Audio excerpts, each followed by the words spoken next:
మనం నిజమైన ప్రేమ అంటే ఏంటి అనేది తెలుసుకుందాం. సరేనా? అది చిన్న కథ చెప్తాను.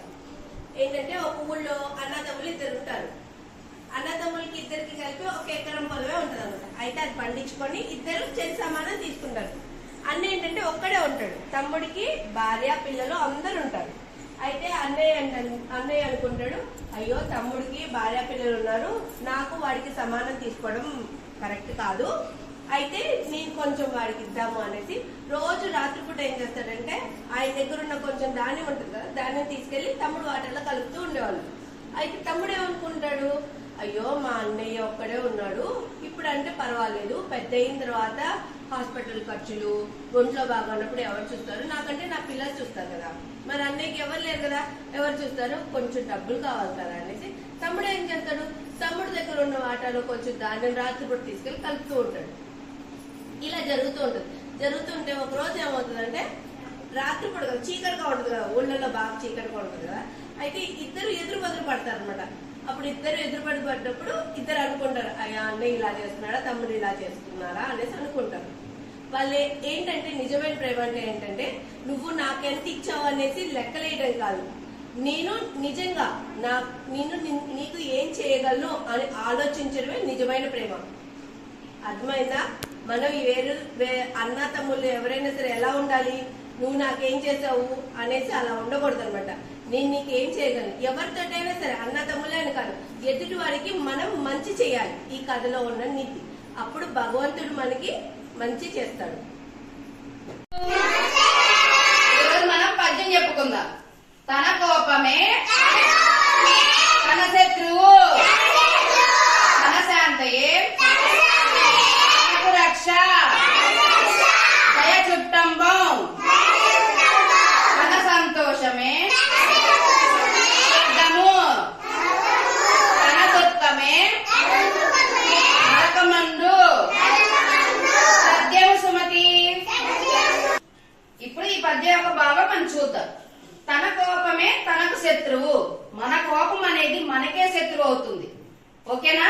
ఇప్పుడు మనం ఎవరికైనా కోపంగా హార్డ్ గా బిహేవ్ చేసేసి తిట్టేసి కొట్టేసి చేసామనుకో, అది ఎవరికి మనమే ఫీల్ అవ్వాలి. అయ్యో కొట్టేదమే తిట్టామే, మన కోపం ఎంత కఠినంగా తయారైందే అని మనమే బాధపడాలి. తన శాంతయే తనకు రక్ష.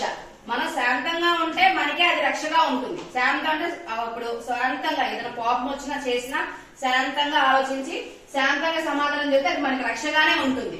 దయ చుట్టంబో, మనం దయతో ప్రేమగా దయతో ఎదుటి వాళ్ళతో మాట్లాడుతూ ఉంటే చేస్తూ ఉంటే అది మనకి చుట్టాలుగానే ఉంటారు. ఎదుటి వాళ్ళతో మన స్నేహితులు గాని చుట్టాలతో గాని ఎవరితోనైనా మంచిగా ఆప్యాయంగా దయతో వినయంగా మాట్లాడేవనుకో వాళ్ళు ఎలా ఉంటారు, మనకి ఫ్రెండ్స్ గా, అయ్యే అబ్బాయి చాలా మంచోళ్లే దయగల వాళ్ళే అని చెప్పేసి ఉంటారు మనతో. తన సంతోషమే స్వర్గము. తన సంతోషం, ఇప్పుడు మన సంతోషం మనం సంతోషంగా ఉన్నాం అనుకో, అది మనం చూడడానికి స్వర్గంలాగే కనిపిస్తుంది. అర్థమైందా మీకు?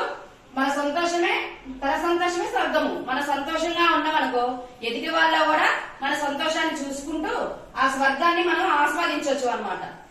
తన దుఃఖమే నరకమండ్రు. మనం దుఃఖిస్తున్నాం అనుకో, అయ్యో మనం దుఃఖిస్తున్నప్పుడు మనకి ఎలా ఉంటది, బాధగా మన చుట్టుపక్కల అంతా ఒక నరకంగా కనిపిస్తుంది మనకి. అర్థమైనా? మనం ఎప్పుడు సంతోషంగానే ఉండాలి. దుఃఖంగా ఉన్నామంటే మన చుట్టూ నరకంగానే ఉంటుంది. మనం సంతోషంగా ఇతరులతో మాట్లాడుకుంటూ ఉండు, అది మన స్వర్గంగా కనిపిస్తుంది. మనం ఎప్పుడు ఏడ్చుకుంటూ కూర్చొని ఏం చేయకుండా ఉన్నాం అనుకో మన చుట్టుపక్కల కూడా మన నరకంగానే అనిపిస్తుంది. ఎబ్బెచ్చి ఎందుకు వచ్చాము, ఏంటి, ఎందుకు రాయాలి హోంవర్క్స్, ఇవన్నీ మనం అనుకున్నాక ఏం చేయలేము. సంతోషంగా రాండి స్కూల్ కి, సంతోషంగా చదువుకోండి, సంతోషంగా వెళ్లి ఆడుకోండి, చదవండి. అప్పుడు మన అది ఆనందంగా మనకి అనేది వస్తూ ఉంటది. పాఠాలు మనం చదువుకుంటూ ఏడిసేటప్పుడు రాసుకుంటూ ఇలా చేస్తాం అనుకో అది ఎట్లానే ఏడుగానే ఉంటది, ఏమి రాదు కూడా. ఈ విధంగా మనం జీవితాన్ని సాగించాలి. తథ్యము సుమతి. M for Who is having M? M for Come and sit here. Very good. Next. I for Sanjay. I for go and sit there. Yeah. O for Orange. go and sit there. Where is your orange? Yeah. Very good. R for She Vinika, R for what? Rocket. Where is rocket? Go and sit there. Very good. Show it. Yes.